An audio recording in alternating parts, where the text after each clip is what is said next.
Oh ya. Dua.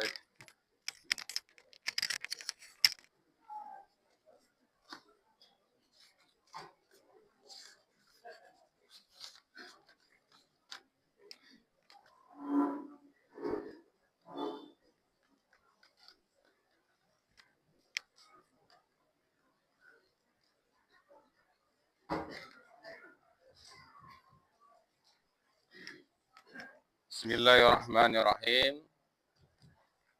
Assalamualaikum warahmatullahi wabarakatuh.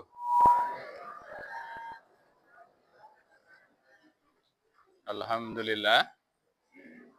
Alhamdulillahilladzi arsala rasulahu bil huda wa dinil haq liyudhhirahu ala dini kullih wa kafa billahi syahida.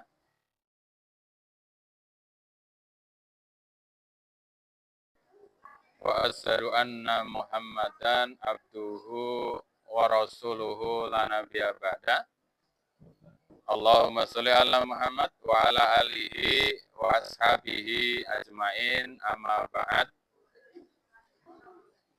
Yang kami hormati pimpinan Persyarikatan Muhammadiyah di Kabupaten Batang, pimpinan daerah Muhammadiyah, pimpinan cabangnya pun di mawon iki. Batang, Bandar, Blado, Warung Asem. Masya Allah, kumpul jadi satu. Alhamdulillah. Ini suara saya mantap, betul? Oh, apalagi ini belum sarapan, kalau nggak mantap, ya.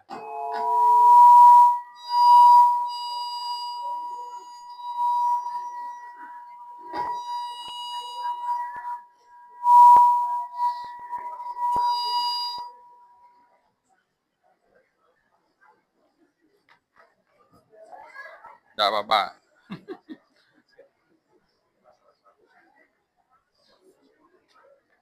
Anu ya, susah ya. Ini aja, nggak apa-apa.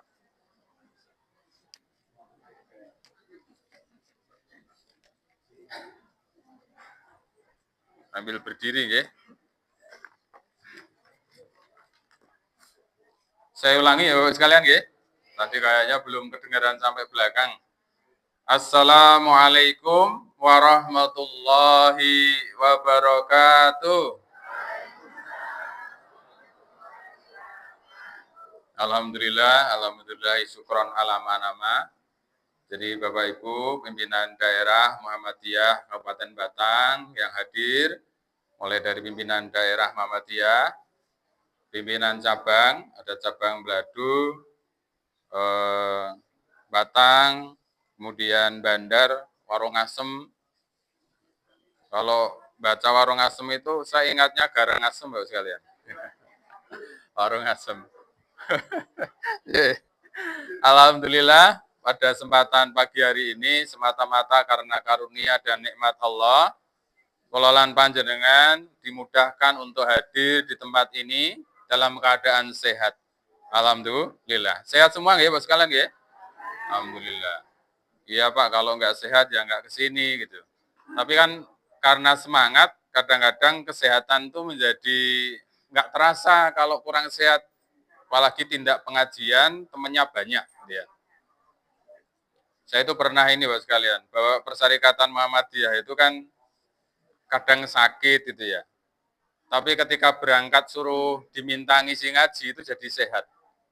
Ya, karena itu Bapak sekalian, dakwah itu menyemangati dan menguatkan kita. Dan mudah-mudahan dengan saling bersama-sama kita hadir, semakin meningkatkan keimanan dan ketakwaan kita Bapak sekalian. Ya. Amin. Salawat dan salam semoga senantiasa dan kita haturkan Bapak sekalian, kita sampaikan kepada uswah kita Rasulullah Muhammad Sallallahu Alaihi Wasallam. Dan mudah-mudahan kulolan panjenengan semua Bapak sekalian itu diberikan oleh Allah kekuatan untuk ittiba kepada Rasul kita. Karena Rasul kita itu Bapak sekalian juga seorang ayah. Jadi Nabi kita, Nabi Muhammad itu kan beliau seorang ayah. Jadi kalau kita ingin menjadi seorang ayah yang baik, bisa mengikuti Rasul kita. Nabi Muhammad Rasul kita itu juga seorang kakek. Jadi kalau kita ingin belajar menjadi orang tua, seorang kakek yang baik itu bisa belajar dari Rasul kita. Rasul kita juga seorang pedagang. Jadi bagaimana kita bermuamalah secara baik juga bisa belajar dari Rasul kita. Berbeda mungkin dengan Nabi yang lain, misalnya yang mungkin tidak berdagang dan lain sebagainya. Kalau Rasul kita ini lengkap, pernah menjadi pedagang, menjadi pemimpin, atau kalau sekarang disebut khalifah gitu ya, atau presiden. Bahkan kalau khalifah itu lebih dari presiden, Bapak sekalian. Oke, nah mudah-mudahan kita dimudahkan untuk ittiba kepada Rasul kita.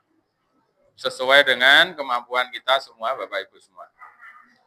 Jamaah rahimakumullah, nikmat yang diberikan oleh Allah kepada kita ini sangat banyak. Maka kita tidak bisa menghitungnya. Latu suha. Nggak mungkin kulolan panjenengan itu berhitung atas kenikmatan yang diberikan Allah kepada kita. Oleh karena itu, Bapak sekalian, Ustadz Adi Hidayat itu memberikan gambaran begini. Jadi kalau kita ini ingin menjadi seorang hamba yang dikatakan bersyukur, gitu ya. Adab bersyukur itu ada 3, Bapak sekalian. Yang pertama, bersyukur itu harus segera. Jadi berterima kasih kita kepada Allah itu age-age gitu. Endang-endang. Jangan sampai kita ini diberikan oleh Allah nikmat yang banyak dan jumlahnya banyak terus-menerus, syukurnya kurang, syukurnya lupa. Maka di dalam Islam, di dalam agama kita, sekalian, ketika kita bangun tidur saja kita harus alhamdulillahilladzi ahyana ba'da ma'amatana wa ilaihi nusur. Nah kadang-kadang kalau panjenengan mungkin kula nggih, kalau panjenengan mungkin mboten. Rumangsane nek esuk iso tangi iki ya tangi wae. Iso tangi, bisa jalan, itu seolah-olah itu ya kudune wong urip iki nek esuk ya iso tangi. Padahal kalau Allah tidak menghendaki kita bisa bangun, Bapak sekalian, ya kita nggak bisa bangun. Kalau Allah nggak menghendaki kita bisa membuka mata, ya kita nggak bisa membuka mata. Oleh karena itu, kita harus segera bersyukur, Bapak sekalian.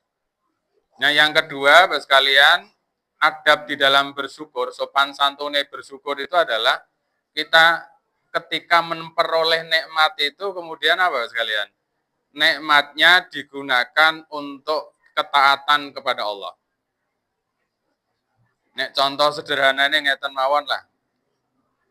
Kula lan panjenengan ini sebagai orang tua itu, misalnya panjenengan diberikan oleh Allah rezeki, kemudian bisa membelikan motor anak gitu ya. Lagi motor tak tukoke, tapi nggo mangkat sekolah sing sregep. Tapi putrane niku kok delala malah mancing gaweane. Terus motor niku dimodifikasi nek bengi nggo balapan, kinten-kinten ridho mboten? Enggak ridho kan? Nah, supaya kita ini diridho oleh Allah, nikmat yang kita terima itu digunakan untuk taat. Sehat kita digunakan untuk taat, harta kita digunakan untuk taat, jabatan kita juga digunakan untuk taat. Nah kadang-kadang wis diparingi nikmat itu tuh sok lupa Bapak sekalian. Diparingi jabatan yo lali. Dulu sebelum memperoleh jabatan mungkin tahajudnya rutin, duhane rutin, ngoten nggih. Badang wis dadi menteri jangankan tahajud, sholatnya dijamak. Lah dijamak karena perjalanan enggak apa-apa ya. Enak lali sholat tuh yang bahaya. Ya jadi kita ini menggunakan kenikmatan yang Allah berikan kepada kita ini semata-mata tentu dalam rangka kita taat kepada Allah. Itu bagian dari sopan santunnya kita bersyukur. Atau adab kita bersyukur. Karena apa Bapak sekalian? Ketika kita ini menghitung-hitung seluruh hal kebaikan kita, kemudian coba dibandingkan dengan nikmat Allah itu ya mboten enten bandingane. Di dalam kisah yang masyhur Bapak sekalian itu kan ada satu kisah dijelaskan bahwa ada seorang hamba yang usianya 500 tahun. Nanti perso nggih. Ada seorang hamba Allah yang usianya 500 tahun, dia dihidupkan oleh Allah di satu pulau di tengah samudera, Bapak sekalian. Kegiatannya apa? Kegiatannya kalau malam itu tahajud, sholat, kalau siang itu puasa. Kemudian bukonipun, sahur bukonipun itu dengan buah delima yang tumbuh di pulau itu. Tentu dia nggak punya dosa, hampir nggak punya dosa, kenapa? Nggak pernah rasan-rasan, orang pernah WA-an gitu ya. Saat ini kan ngerasani ini kok orang kudu ketemu langsung. Lewat WA, iso ngerasani tonggone, iso ngerasani koncone kan gitu kan. Gampang banget saat ini nggak dosa niku. Tapi nggak pahala juga gampang. Nah hamba ini itu di pulau itu 500 tahun usianya. Malam tahajud, siang puasa, malam tahajud, siang puasa. Di dalam singkat cerita, dalam kisah itu kan kemudian ketika meninggal itu dimasukkan ke dalam surga dan dinyatakan oleh Allah bahwa kamu masuk ke surga ini karena rahmatku. Maka orang ini mengatakan, ya Allah saya masuk surga itu karena amal saya toh. Kemudian Allah mengatakan kamu masuk surga karena rahmatku. Terus ngoton terus ya wis cara gampangan ya hitung-hitungan, merasa kowe amalmu akeh ayo hitung-hitungan. Amalnya yang begitu banyak itu Bapak sekalian, sholatnya, puasanya, ketika dicoba, ditimbang dengan nikmat Allah berupa bisa melihat, sudah nopo? Nek carane wong Jawa niku napa? Pun bakbuk. Jadi sudah enggak, apalagi nikmat-nikmat yang lain itu dereng ditimbang, baru nikmat bisa melihat. Ibadah yang 500 tahun itu baru bisa ngimbangi nikmat melihat itu. Artinya apa Bapak sekalian? Kalau kita ingin mencoba memahami betapa bahwa nikmat Allah itu luar biasa banyak, tentu kita ini semakin hari semakin bahagia, semakin hari merasa bahwa Allah itu sangat perhatian kepada kita. Dan kadang-kadang Bapak sekalian, ini sound systemnya memang jadi perlu perhatian. Enggak apa-apa nggih, enggak apa-apa nggih. Ya. Nopo. Bapak Ibu sekalian, Allah itu yang maha besar itu Bapak sekalian. Itu di ayat yang lain itu menjelaskan siapa Allah itu dengan sesuatu yang sederhana supaya kita ini paham. Misalnya Allah menyampaikan kepada kita wa huwal ladzi yatawaffakum bilaili. Dan dia yang menjadikanmu tidur di malam hari. Jadi ketika siapa sih Allah kita? Allah itu yang menjadikanmu tidur di malam hari. Kadang-kadang kan kita itu merasa naik turu kok gampang gitu. Baru merasa bahwa nikmat tidur itu luar biasa ketika kita nggak bisa tidur. Jadi Allah menjelaskan dirinya itu tidak dengan sesuatu yang kita nggak jangkau. Allah kuwi lho sing gawe kowe turu. Gitu loh. Allah yang memberimu makan. Jadi Allah itu memberikan pemahaman, penjelasan kepada kita supaya kita ini ngerti bahwa Allah itu dekat dengan kita, bahwa Allah itu Rahman Rahim. Itu dengan menjelaskan bahwa Allah yang menjadikan ya tawafakum bilail, yang menjadikan tidur di malam hari. Bapak Ibu ada satu cerita ini. Ini kebetulan juga saya ini ngikutin itu podcast Ustadz Hidayat itu dia cerita gini. Jadi ketika beliau itu ngisi pengajian di Jepang Bapak sekalian, di Jepang niku kan kalau orang bunuh diri itu sesuatu yang wajar, lumrah. Kalau di Indonesia kan sesuatu yang memang itu dilarang. Tapi kalau di Jepang itu boleh Bapak sekalian. Wonten sing pengen? Mboten nggih. Maksudnya pengen ke Jepang, ampun pengen bunuh. Jadi satu saat, jadi di Jepang itu sekalian itu ada satu tempat, itu misalnya orang mau bunuh diri itu boleh, tapi tempatnya di situ dan ada jam-jamnya. Jadi luar biasa di sana itu. Jadi difasilitasi turono jami. Jadi tidak setiap saat itu boleh gitu kan. Nah, kebetulan ada jamaah masjid itu yang lewat melihat orang yang sedang nunggu di situ. Terus ditanya, ini mau ngapain? Mungkin bahasa Jawa nih. Arep ngopo niki Mas? cerita kan macam-macam, terus saya ingin bunuh diri dan seterusnya. Tapi nanti masih jam 1. Nah, sekarang kan masih jam 11 misalnya gitu. Ya sudah, ikut saya saja. Ngobrol-ngobrol kalian melaku-melaku, kemudian diajak ke masjid. Nah, sampai di masjid, jamaahnya tadi, orang Islam tadi kan ya berkegiatan ibadah, kemudian sholat duhur, sampai lupa orang yang tadinya mau bunuh diri tadi itu dicari-cari, loh mana kok wis kelewat jam 1. Terus dibangunkan ternyata apa? Ketiduran. Terus dikatakan mohon maaf ya, saya bangunkannya telat gitu. Nah, yang mau bunuh diri tadi malah kaget, loh ini tempat apa ya? Ini masjid gitu. Terus dia cerita bahwa selama ini kenapa dia ingin bunuh diri itu karena nggak bisa tidur, Pak sekalian. Karena nggak bisa tidur seminggu. Tapi kalau nggak bisa tidur semalam itu nggak apa-apa. 3 hari mungkin masih nggak apa-apa, cubi seminggu, 2 minggu, 3 minggu, oleng Pak sekalian. Nah, orang ini itu cerita hidupnya juga susah gitu kan, nggak bisa tidur, akhirnya merasa ingin mengakhiri hidup. Tapi kalau di masjid bisa tidur. Makanya kalau nonton jamaah atau masjid turu ampun di hura-hura itu. Napa malah nak pas Jumatan itu. Wes Jumatan itu loh, bengi menteleng reso turu. Esuk ki ya angel turu, tekan masjid loh. Napa niku khotibe naik mimbar assalamualaikum kaya doa arep mau tidur itu. mulai apa pelan-pelan terus sare gitu ya. Jadi mungkin di masjid itu bukan mungkin Bapak sekalian. Di masjid itu ada ketenangan Bapak sekalian. Ada sakinah, ada ketenangan di dalam masjid, ada rahmat Allah di masjid. Maka kemudian orang Jepang tadi yang sekiranya mau mengakhiri hidupnya itu kemudian ingin tahu apa sih Islam, apa sih masjid, akhirnya menjadi seorang muslim. Gara-gara nopo? Turu nang masjid. Gitu.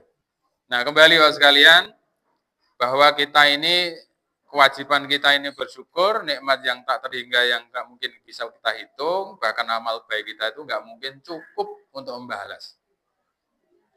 Lajeng yang kedua, yang ketiga, Bapak sekalian, adab di dalam bersyukur itu adalah bersyukur itu hanya kepada Allah. Jadi alhamdulillahi rabbil alamin. Jadi segala puji, segala syukur kita itu untuk Rabb semesta alam. Allah yang menciptakan, yang memelihara alam dan isinya termasuk kita Bapak sekalian. Maka di dalam ayat yang lain Allah mengingatkan alhamdulillahilladzi khalaqas samawati wal arda wa ja'ala dzulumati wan nur. Segala puji bagi Allah yang telah menciptakan langit dan bumi dan menjadikan gelap dan terang, Bapak sekalian. Itu satu bentuk keyakinan ketauhidan kita. Kalau kita yakin seperti itu, maka itu masuk namanya tauhid rububiyah. Keyakinan kita bahwa Allah itu yang memelihara, yang mencipta, yang merahman rohimi kita, yang mengasihi kita, sehingga kita bisa seperti ini. Nah, orang-orang kafir dulu, Bapak sekalian, orang-orang kafir dulu itu, kalau ditanya siapa yang menciptakanmu, mereka mengatakan Allah. Tapi ketika mereka diminta hanya menyembah Allah, mereka tidak mau. Mereka mengatakan apa? Loh, urusan donya ki akeh kok mosok Tuhane siji. Jadi merasane nek urusan dagang ki Tuhane beda, urusan nang laut ki Tuhane beda. Ya ana Tuhan, tapi ana Tuhan meneh, ana mungkin dewa, ana apa yang kalau bertani itu ada Dewi Sri. Kan ngoten di kita masih ada mboten kayak gitu. Iya, Bos sekalian. Nanti di tempat sana, di tempat saya, kalau di sini mudah-mudahan mboten, tempat saya itu nelayan itu tangkapannya dapat banyak. Kalau ditanya yang menciptakan ikan sinten? Allah. Tapi mereka itu melakukan pengorbanan untuk selain Allah.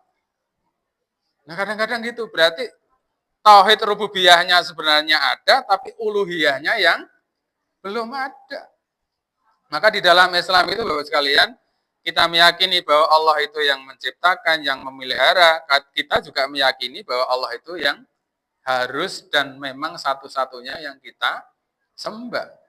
Iya kana budu wa iya kana stain. Hanya kepada Engkau ya Allah hamba menyembah dan hanya kepada Engkau hamba mohon pertolongan, Bapak sekalian.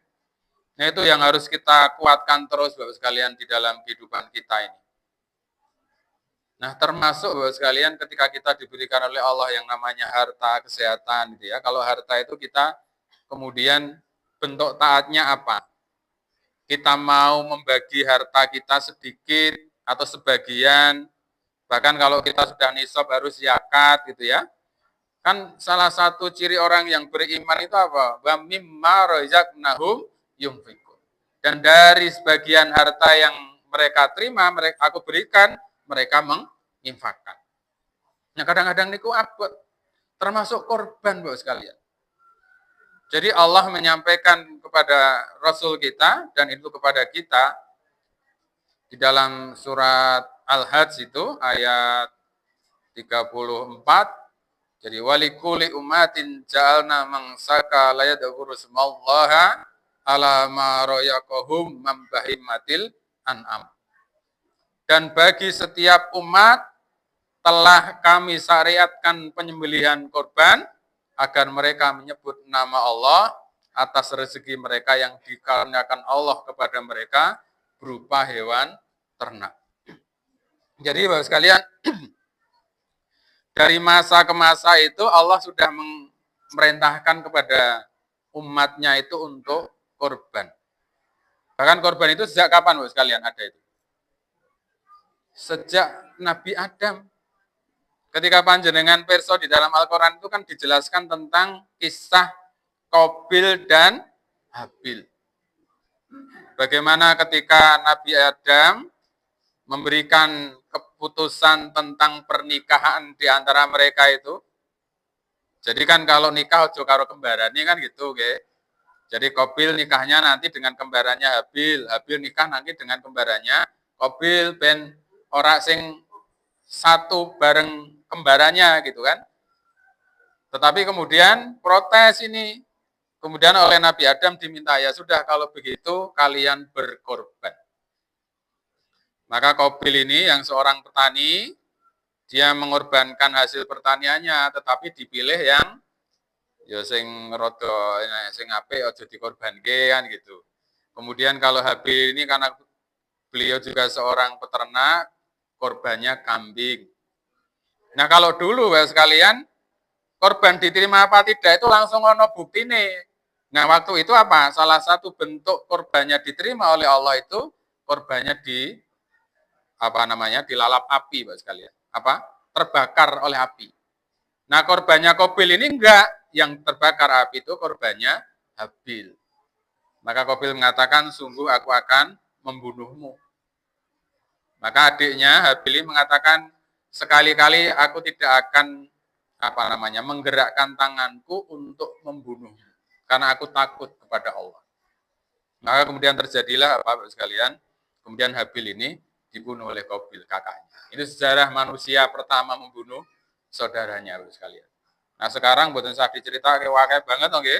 Nah, mudah-mudahan kita terhindar dari hal-hal yang seperti itu Bapak sekalian. Nah jadi korban itu sudah ada sejak dari dulu sampai kemudian kepada Rasul kita. Maka di dalam Al-Quran surat Al-Kautsar itu kan inna a'toina kal kautsar fassali li rabbika wanhar. Jadi sesungguhnya telah aku berikan kepadamu wahai Muhammad, wahai Nabi Muhammad, nikmat yang banyak. Maka dirikanlah sholat untuk mengingat Rabbmu dan berkorbanlah. Gitu sekalian. Al-Kautsar itu di dalam tafsir Ibnu Katsir itu dipahami, dijelaskan juga nama Al-Kautsar itu adalah sungai yang mengalir di surga nanti yang akan dianugerahkan, yang akan diberikan kepada Nabi Muhammad dan untuk umatnya, Bapak sekalian. Tapi Al-Kautsar ini juga dipahami sebagai nikmat yang banyak. Jadi kita ini, Bapak sekalian, kowe iki lho wis tak kei nikmat sing akeh. Mula saiki salat lan kurban.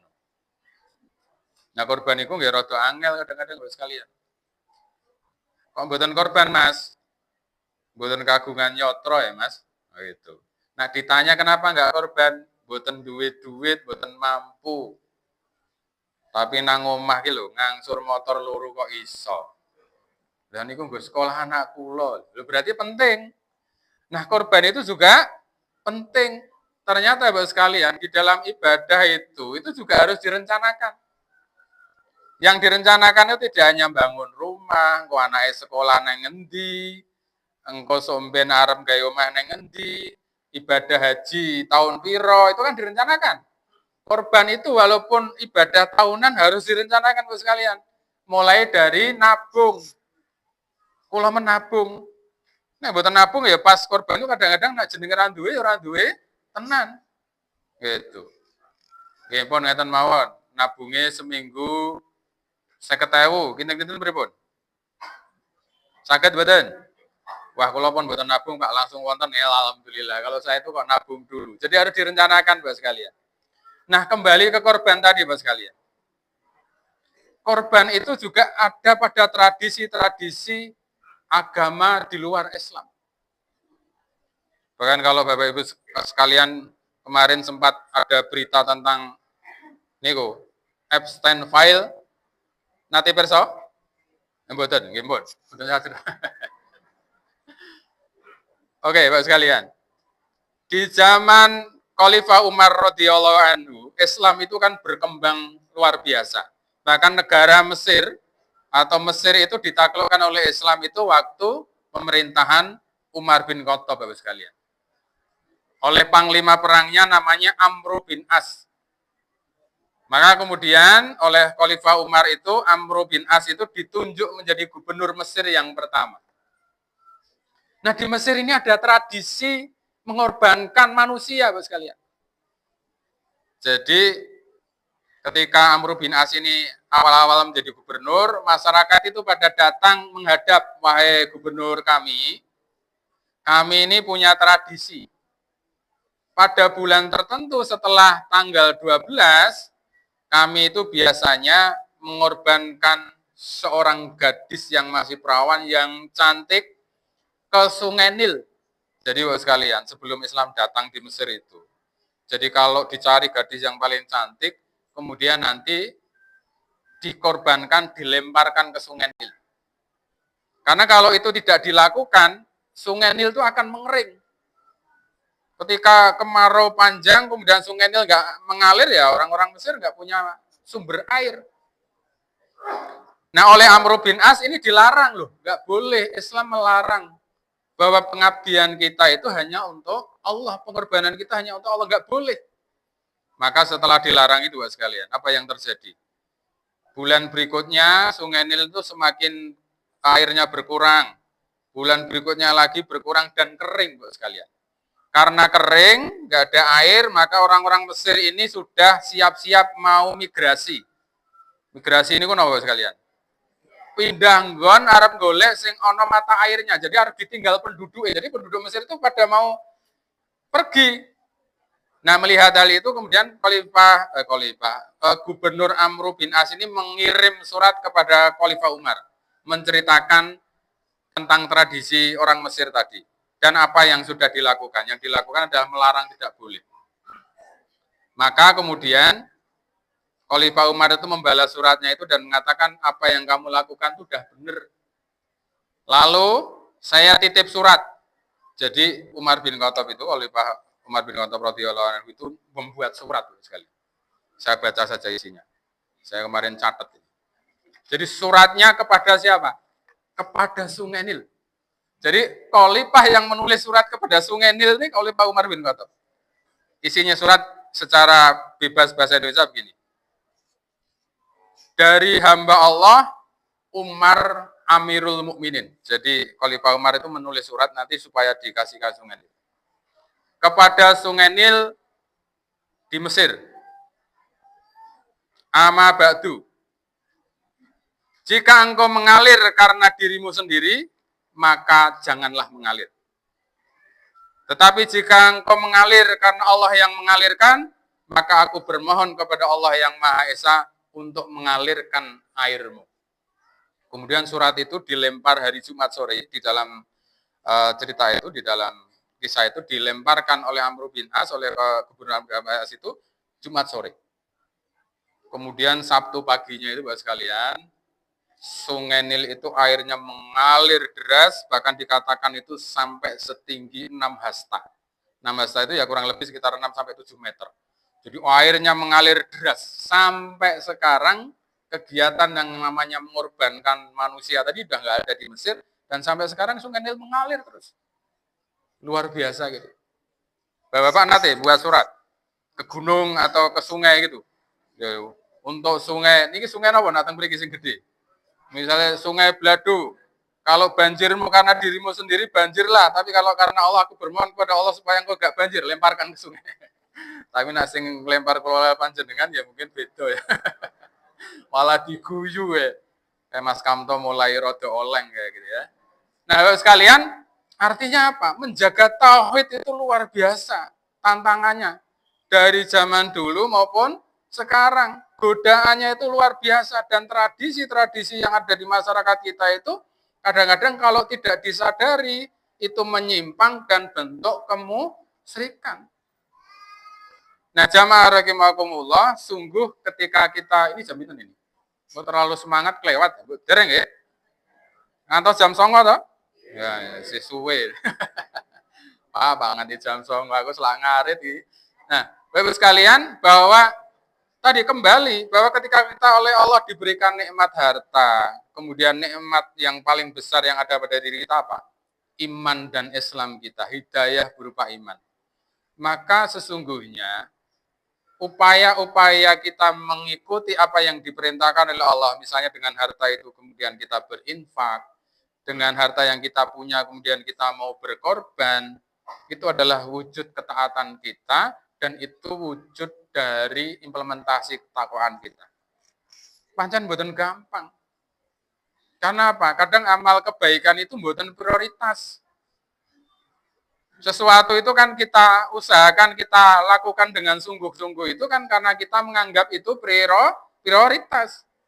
Jadi kadang-kadang kalau, wah ini ngerenov omah iso, napa mulai, piknik iso, tapi korbane durung iso, lah ya misalnya ngoten. Tapi nek bener-bener tidak mampu ya nggak apa-apa, malah mboten wajib. Misalnya Pak, saya nabung bisanya setahun, alhamdulillah Pak, setahun kok urung cukup, ya 2 tahun. 2 tahun urung cukup, 3 tahun, enggak apa-apa. Yang penting kita berusaha untuk memprioritaskan itu menjadi bagian ketaatan kita kepada Allah. Karena apa? Di tradisi yang lain sama, mereka itu bahkan mengorbankan manusia untuk bentuk ketaatan. Bayangkan itu. Padahal kita oleh Allah hanya diminta berkorban kambing, hewan ternak, bukan nyawa manusia, kecuali dalam jihad. Gitu Bapak sekalian. Nah, Layismu, Bapak sekalian, Layismu ini punya program mengordinir korban panjenengan. Baik, nanti kalau yang korban panjenengan berupa korban biasa itu dilaporkan saja gitu ya. Nanti dicatat oleh Layismu menjadi istilahnya kegiatan korban masyarakat kita di Batang itu ada berapa jumlahnya. Tapi di sisi yang lain, Bapak sekalian, Layismu itu juga punya program korban dengan dibuat sebagai rendangmu. Loh Mas, kok malah korban kok digawe rendang iki piye? Boleh apa enggak? Saya juga catat ini. Catat fatwa Majelis Ulama Indonesia. Nanti saya jelaskan. Tapi prinsipnya begini, Bapak sekalian. Kalau korban berupa sapi kemudian disembelih atau kambing disembelih, kemudian di tempat itu tuh jumlah yang korban banyak, kinten-kinten sehari 2 hari dagingnya telas apa betul? Betul, wong tenggen kula mriko niku kulkase nganti 6 sasi. Ki opo to iki? Isih wae. Lah ngono. Nah, maka oleh karena itu sebagian dialihkan ke rendangmu. Karena rendangmu itu Bapak sekalian bisa bertahan itu sampai dengan 2 tahun. Dan itu bisa digunakan sewaktu-waktu ketika saudara kita membutuhkan. Kalau tidak ada yang membutuhkan, kita kirim ke daerah yang tertinggal, daerah terpinggir di Indonesia, terluar. Tapi lebih banyak rendangmu itu manfaat untuk daerah bencana, Bapak sekalian. Dan Muhammadiyah itu yang siap. Nek nggawa Indomie karo Supermin itu kan dadak golek gas sik to. Gawe geni sik, masak sik. Tapi kalau rendangmu itu langsung bisa didahar. Karena itu udah masak. Langsung bisa didahar, misalnya dengan roti tawar, dengan yang lain bisa dicampur, langsung didahar. Sehingga napa mangane ora mung Indomie tok, nek Indomie tok iki gisine enten mboten? Mboten, nggih. Wong nggih wonten tapi mungkin sithik nggih, tapi nek daging kan kathah. Nah, itu Bapak sekalian, bahkan rendang kita tuh sampai Turki, sampai mana? Nah, di tahun kemarin Layismu Jawa Tengah itu kebetulan bisa ngirim bantuan ke Palestina. Tahun kemarin ya, bukan tahun ini ya, tahun ini ya, perang ini rawan ya. Tahun kemarin itu, tapi hanya sampai perbatasan di Mesir, Bapak sekalian. Nah, salah satu yang kita kirimkan itu adalah rendang. Ternyata setelah dicoba oleh saudara-saudara di Palestina, rendang ini rak cocok. Mungkin kan bumbu Indonesia karo bumbu kono niku mboten iya, jadi langsung rodok mual gitu. Wah, berarti memang kalaupun kita membantu saudara-saudara kita di sana, kita juga harus mengolah sesuai dengan kondisi di daerah sana. Nah, itu yang mungkin baru ke depan kita coba pikirkan. Sementara ini yang bisa kita buat rendangmu dan ini sangat manfaat untuk daerah-daerah di Indonesia yang kebetulan terjadi bencana bahkan di luar negeri. Nah, oleh karena itu Bapak sekalian jangan sungkan, coba dari sekian korban yang panjenengan keluarkan sebagian digunakan untuk rendangmu. Gitu. Nanti panjenengan akan memperoleh 24 atau berapa, saya lupa. Pokoknya nanti dapat bagian sebagaimana ketika korban hewan yang lain. Bapak Ibu, saya kira ngaten sedikit apa yang saya sampaikan karena waktu sudah siang. Prinsipnya monggo kita upayakan bentuk korban yang kita lakukan itu adalah bagian dari ketakwaan kita kepada Allah dan bentuk ketaatan kita kepada Allah. Ampun eman-eman kita mengusahakan dan memprioritaskan upaya ketaatan kita kepada Allah karena sungguhnya diri kita dan harta kita itu adalah milik Allah. Subhanaka Allahumma wa bihamdika asyhadu an la ilaha illa anta astaghfiruka wa atubu ilaik. Assalamualaikum warahmatullahi wabarakatuh. Tadi fatwamu ini malah lali. Ya sudah nanti kalau ada yang tanya. Ada tanya jawab, Dan?